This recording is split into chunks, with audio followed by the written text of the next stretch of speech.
Muy bien, chicos, el día de hoy vamos a hacer un resumen acerca de los aspectos que hemos ido viendo acerca de funciones y que usted necesita recordar antes de que demos el próximo paso. Bien, recordemos qué es una función. Recordemos que una función no es más que una relación, ¿ya? Entre dos conjuntos, un conjunto de partida y un conjunto de llegada. Este será el conjunto de partida y este será el conjunto de llegada. ¿Qué elementos están en el conjunto de partida? Bueno, en el conjunto de partida están los elementos que forman el dominio de la función. Cuando hablamos de dominio de la función, ¿de qué estamos hablando? El dominio de una función son todos los valores que la función puede tomar, o sea, que puede tomar la variable independiente de esa función sin que la función se indefina. Entonces, el dominio está compuesto por todos los valores que puede tomar la variable independiente sin que se genere alguna indeterminación en la función. Y en el conjunto de llegada estará el codominio. Ahora, dentro del codominio está el recorrido de la función. O sea, puede ser que en el conjunto de llegada hayan elementos del codominio que no formen parte del recorrido de la función. El recorrido de la función entonces serán los elementos del codominio que son imagen de alguna preimagen en el conjunto de dominio o en el conjunto de partida. Aquí tendríamos las preimágenes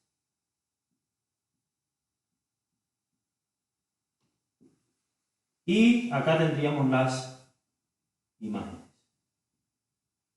¿Ya? Entonces, todas las imágenes, o sea, todos los elementos del codominio que son imagen de alguna preimagen, forman el recorrido de la función en el conjunto de llegada. Entonces, bueno, sabemos, por ejemplo, hay funciones muy simples como f en x igual a mx más n o ax más b, f en x igual a mx solamente, sin el término dependiente n, que son muy fáciles de representar y también de darse cuenta qué elemento se asocia con cuál elemento en el conjunto de partida y el conjunto de llegada. Por ejemplo, si tuviésemos aquí, vamos a evaluar esta función, vamos a decir f en x igual a 2x, y comenzamos a darle valores o a tomar valores del conjunto de partida, de los elementos del dominio de esa función, y damos, por ejemplo, valor 3 o tomamos el valor 3, sabemos que estaría asociado ¿con quién? Bueno, si evaluamos esta función para 3, sería 2 por 3 y del otro lado tendríamos que recibir un 6. Por lo tanto, el 3 estaría asociado con el 6. Y así sucesivamente. Si tomamos el menos 2, evaluamos esta función para menos 2, sustituimos la x por menos 2, nos quedaría por menos 2 menos 4. Por lo tanto, el menos 2 sería la preimagen de el menos 4 en el conjunto de llegada. Y así sucesivamente, bueno, podemos construir y asociar cada uno de los elementos del dominio con cada una de sus imágenes del otro lado. Ahora, el dominio de estas funciones es muy fácil y son, repito, todos los elementos, todos los valores que puede tomar la variable independiente x sin que la función se indefina, pero estas funciones nunca van a estar indefinidas. Si le damos valores positivos o negativos o incluso el 0 a cualquiera de las dos funciones, no se indefinen nunca. Miren, aquí tendríamos la representación gráfica de estas dos funciones. La función lineal, que es esta, que pasa por el 0, 0, o sea, estaríamos hablando de esta función que está aquí, en la que no está el término independiente. Vean que cuando x es 0, sea cual sea el coeficiente que la acompañe, el valor de m, f en x sería 0. Por lo tanto, para x 0, f en x es 0, por eso pasa por el origen de coordenadas. Claro, ella se va a inclinar más o menos sobre el eje de las x en dependencia del coeficiente que acompañe a la x. Y esta sería la función afín, la representación de la función afín. Veamos un ejemplo sencillo que tenemos graficado aquí. Por ejemplo, si la función fuese x más 2, Sabemos que esta función corta el eje y en el término independiente, por lo tanto ya sabemos que va a pasar por 2 y es lo que está allí, pero comprobémoslo. Cuando x sea 0, nos queda 0 más 2 y es el valor que obtenemos como imagen de 0, ¿ya? Entonces, el valor de y sería 2 para x igual 0. Y por otro lado, si y toma valor 0, entonces 0 igual a x más 2, nos queda x igual a menos 2. Por lo tanto, para y igual 0, x es igual a menos 2 y sabemos que pasa entonces por los puntos 0, punto y coma 2 y menos 2, punto y coma 0. Y esa sería la representación de la función aquí, ¿ya? Pero veamos algunas funciones un poco más complejas que estas. Bien, aquí tenemos una función racional. Cuando queremos determinar el dominio de una función como esta, ¿dónde tenemos que centrar nuestra atención? Bueno, pues en el denominador. Veamos que si al numerador le asignamos cualquier valor a la variable independiente y no afectaría en nada. Si le damos 0, un número positivo, un número negativo, no surge ningún tipo de inconveniente. Sin embargo, al denominador no podemos asignarle cualquier valor a la variable independiente porque podría generar una indeterminación en esta función. ¿Cuál es el valor que no podemos asignarle a la variable independiente x? Bueno, pues el valor que haga 0 el denominador. Y es muy fácil darse cuenta. ¿Cómo se hace 0 el denominador? ¿Cómo puedo obtener o generar un 0 en el denominador? Bueno, tomo lo que está en el denominador, lo igualo a 0 y compruebo que si x es igual a 3, entonces mi denominador se hace 0. Por lo tanto, ¿qué valor tengo que excluir del conjunto de todos los valores posibles que esta función puede asumir en su dominio? Bueno, tengo que excluir precisamente al 3, porque para este valor, ese denominador se hace 0 y la función se indetermina. Por lo tanto, el dominio de esta función podemos decir que serían x que pertenece a todos los reales menos el 3. ¿Bien? Y de esta manera podríamos definir el dominio de esta función. Cualquier valor real puede ser asignado a la variable independiente x, excepto el 3, porque para ese valor la función se indetermina.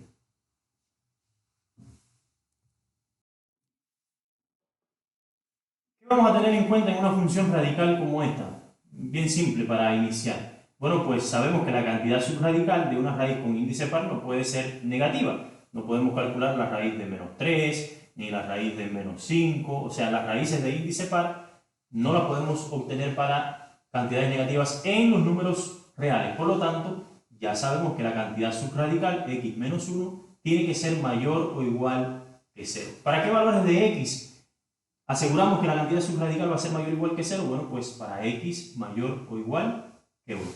¿Ya? Vean que si asignamos el 1 nos queda precisamente 0. 1 menos 1, 0 y tendríamos la raíz de 0. Y con valores mayores que el 1 tendríamos siempre valores positivos ahí. Entonces, ¿cuál sería el dominio de esta función? Bueno, el dominio de f en x sería x que pertenece a los reales al que x sea mayor o igual que 1. Se puede escribir como intervalo también, o sea, incluimos al 1 porque generaría un 0, pero no tendríamos ningún problema, y hasta infinito positivo, por supuesto, abierto el extremo de infinito. O sea, estamos diciendo que de los valores que van desde el 1 hasta el infinito positivo pueden formar parte, o de hecho son los que componen el dominio de esta función, los valores para los cuales ella está definida. Analicemos cómo determinar el dominio de una función racional como esta, pero que a su vez tiene en el denominador un radical. Bueno, tenemos que combinar ambas cosas, lo que vimos con anticipación. Primero, que este denominador no puede ser 0. Segundo, que la cantidad subradical de esta raíz, en este caso, tiene que ser mayor estrictamente que 0. Recuerden que en el ejemplo anterior podía ser mayor o igual que 0, pero aquí no debe ser igual a 0, porque ya sabemos que el denominador no puede ser 0, pues se indefine la función. Por lo tanto, ¿qué diríamos? Que la cantidad subradical, x más 3, tiene que ser mayor estrictamente que 0. Y de esta forma nos damos cuenta que x puede tomar valores que sean mayores estrictamente que menos 3. ¿Cuál sería el dominio entonces? Bueno, el dominio de esta función estaría dado por x que pertenece a los reales siempre que x sea estrictamente mayor que menos 3. Vean que menos 3 genera un 0 en esta cantidad subradical, pero nos da 0 el denominador y entonces nos indefine la función. Cualquier valor mayor que menos 3, menos 2,9 y cualquier otro valor, entonces genera cantidades subradicales positivas y no tendríamos ningún problema de indeterminación. Podemos decir también y expresarlo como intervalo, que bueno, desde menos 3 abierto, porque no se incluye el menos 3, hasta el infinito positivo, también abierto, estarían todos los elementos que componen el dominio de esta función. Todos los valores que puede tomar la variable independiente para los cuales esta función está definida. Bien, ¿qué debemos analizar en una función como esta? Vean que es una función radical y la cantidad subradical es una expresión racional. Entonces, ¿cómo determinamos el dominio de una función como esta? Primero, sabemos que esta cantidad subradical, toda ella, tiene que ser x menos 1, x más 3. Esa cantidad subradical debe ser mayor o igual que 0, ¿ya? Esta cantidad subradical no puede tomar valores negativos, por lo tanto tiene que ser mayor o igual que 0. Ahora, al mismo tiempo sabemos que el denominador de esta expresión no puede ser 0. Ahora, si esta expresión debe tomar valores mayores o iguales que 0, o sea, valores positivos, olvidándonos del 0, valores positivos, del 0 hacia la derecha, ¿cómo obtenemos eso? De dos maneras. Bueno, siempre que el numerador sea positivo y el denominador sea positivo, vamos a obtener como resultado un valor positivo. Si por otro lado el numerador es positivo y el denominador también es positivo, entonces obtendríamos como resultado para esta expresión un valor positivo. Vamos a analizar cada uno de estos casos por separado. Que el numerador sea positivo o 0, porque el numerador puede ser 0, o que el denominador sea un número positivo. ¿Bien? Positivo y positivo. ¿Ya? Que x, voy a buscar esto de aquí, x menos 1 mayor o igual que 0. Recuerden que el numerador también puede ser 0. Esto se cumple para x mayor o igual que 1. Quiere decir que para x mayor o igual que 1 tengo un numerador que es 0 o es un número positivo. Por otro lado, el denominador, x mayor, x más 3 mayor estrictamente que 0, porque no podemos obtener o no debemos obtener un 0 en el denominador. Y esto se cumple para todas las x mayores que menos 3. Si representamos esto gráficamente, nos queda lo siguiente. Tengo aquí una recta numérica, 1 y menos 3. El menos 3 estaría a la izquierda del 1, que estaría por acá en alguna parte. ¿Ya? ¿Qué me dice esto? Para valores mayores o iguales que 1, por lo tanto vamos a incluir el 1 y todo lo que está a la derecha del 1. Y esta inecuación me dice que son todos los que son mayores que menos 3. Estricto, por lo tanto el menos 3 no se incluye. Pero todo lo que está a su derecha sí está incluido. Y a partir de aquí están intersectados entonces ambos conjuntos solución de las inecuaciones x mayor o igual que 1 y x mayor que menos 3. ¿Cuál es entonces el dominio o el conjunto solución de este sistema de inecuaciones? Bueno, todos los valores que son mayores o iguales que 1, porque son solución al mismo tiempo para ambas inecuaciones. Por lo tanto, por ahora, nuestro dominio vendría dado por el intervalo que incluye al 1 y va hasta el infinito positivo. Bien, ya sabemos que este intervalo forma parte del dominio de esta función. Vamos a analizar el caso número 2, que sea negativo y negativo el denominador.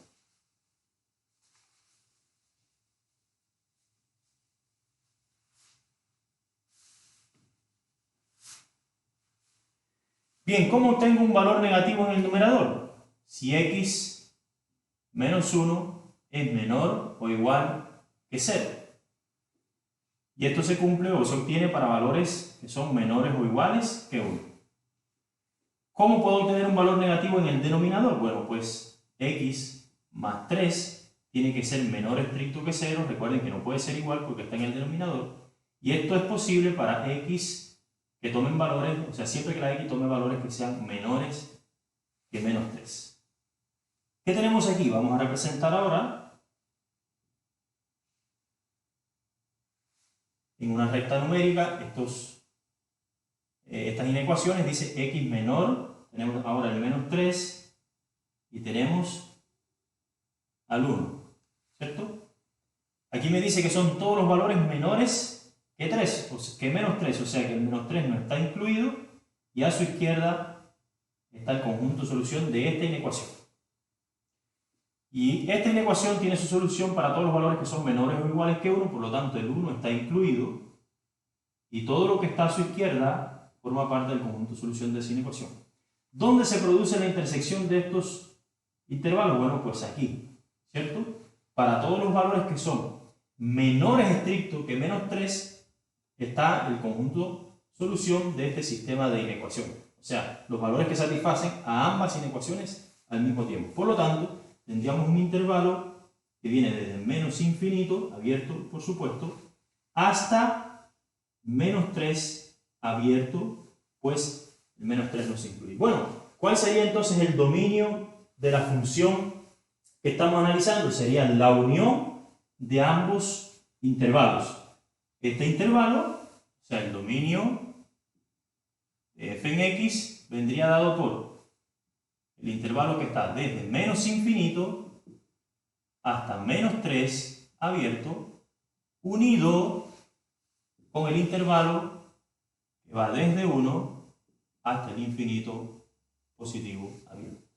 El intervalo desde menos infinito hasta menos 3, abierto por ambos lados, unido con el intervalo que va desde 1, incluido el 1, hasta el infinito positivo, daría el conjunto de todos los posibles valores que toma esta variable independiente y que no indefinen la función que acabamos de analizar.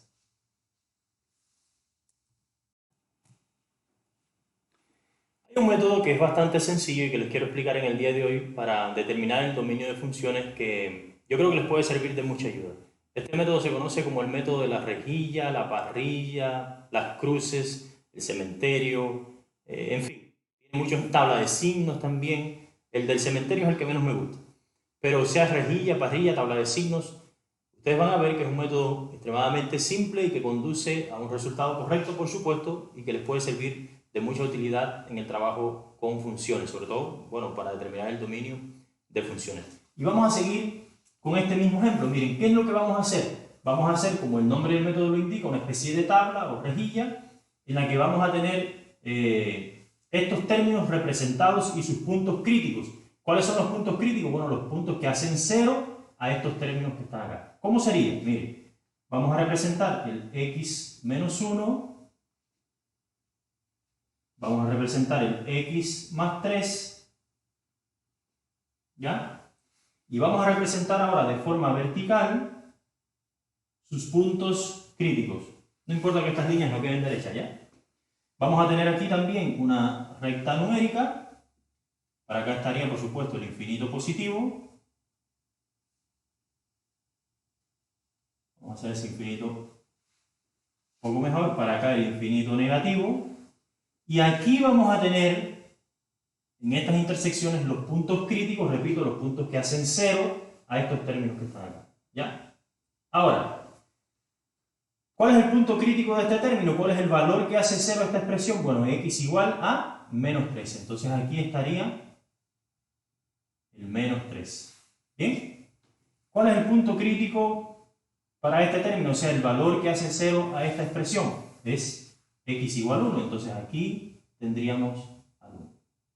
Pueden haber muchos más términos hacia abajo, depende de la función. Quizás aquí hubiese un producto de dos binomios también en el denominador y no podemos simplificarlo. Pondríamos tantos términos como términos haya, bueno, en la expresión de la función que estamos analizando. Igual habrían entonces muchos más puntos críticos ordenados, por supuesto, como se ordenan en una recta numérica. ¿Y qué es lo que vamos a hacer a continuación? Bueno, pues tomar valores de prueba en cada uno de los intervalos que están aquí determinados. Bien, tomemos entonces valores de prueba para cada uno de estos términos en los distintos intervalos que han quedado definidos aquí. Por ejemplo, para esta expresión tomemos un valor de prueba que esté entre 1 y más infinito. Tomemos, por ejemplo, el 2 y veamos el signo, porque esta es una tabla de signos, es uno de los nombres también que tiene. El signo que arroja, o sea, que tiene el resultado de darle un valor de prueba que esté en este intervalo. Verán que es sencillo. Por ejemplo, tomemos el 2, que está a la derecha del 1. 2 menos 1 es 1, positivo, por lo tanto aquí tendríamos signo positivo. ¿Ya? Tomemos un valor que esté en este intervalo. Por ejemplo, entre el 1 y el menos 3 están el menos 2, el menos 1, los infinitos valores también que hay entre ellos, el 0. Tomemos el 0. 0 menos 1 es menos 1, nos quedaría negativo. Comprobemos otro. Menos 2 menos 1 es menos 3, por lo tanto nos queda negativo.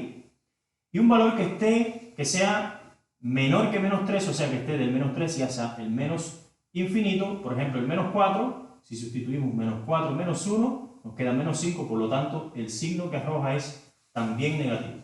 ¿Ya? Probemos ahora para el segundo término, que es x más 3. Un valor que esté a la derecha del 1, tomemos nuevamente el 2, 2 más 3 es 5, positivo, por lo tanto aquí tenemos un signo positivo.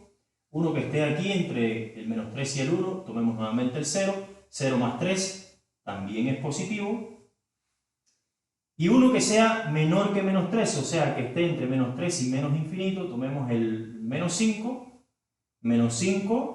más 3 sería 5 menos 3 con el signo del 5 que es negativo, por lo tanto nos quedaría menos 2. Vean que si tomamos el menos 4 también nos queda menos 1, o sea, para cualquier valor de este intervalo nos queda un signo negativo.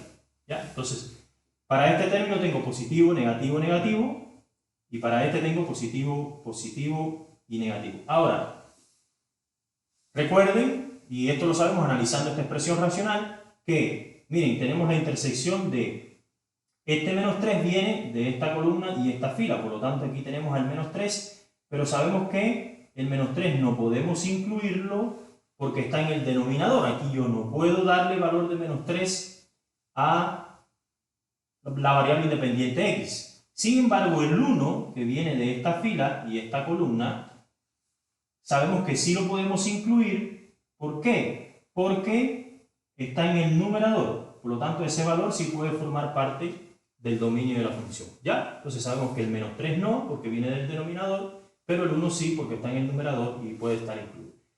En definitiva, ¿qué nos dice esta tabla? Bueno, miren, positivo y positivo, que es lo que estábamos buscando, lo había borrado, pero recuerden que positivo y positivo nos da positivo y negativo también. ¿Ya? Y con esto habíamos trabajado este mismo ejemplo en la ocasión anterior. Positivo y positivo, positivo. Negativo y positivo, negativo. Por lo tanto, este intervalo no me sirve, no me resulta. El valor que voy a obtener de esta expresión racional sería negativa y no puede ser una cantidad subradical negativa. Negativo y negativo me da positivo. Por lo tanto, ¿cuál es el dominio de esta función a partir del análisis que genera esta tabla de signos, método de las cruces, cementerio, parrilla o rejilla? Bien, nos dice que desde menos infinito, mire, todo este intervalo es positivo, desde menos infinito hasta menos 3 abierto, desde menos infinito hasta menos 3 abierto, por ambos lados, tendría un intervalo que sirve, o sea, que puedo asignar como valores del dominio de esta función. Y esto lo voy a unir con ¿qué otro intervalo? ¿Qué otro me da positivo? Me da a partir del 1, incluido el 1, y hasta el infinito positivo. Por lo tanto, 1 y hasta el infinito positivo. Bien. Y vean que es exactamente la misma solución que habíamos obtenido haciendo un análisis diferente a través de inecuaciones lineales. Bien. Elijan ustedes el método que más sencillo les sea, el que ustedes entiendan y sepan aplicar de manera correcta. Entonces, hasta aquí el video resumen acerca de funciones. Espero verlos en la próxima clase online. Que estén muy bien.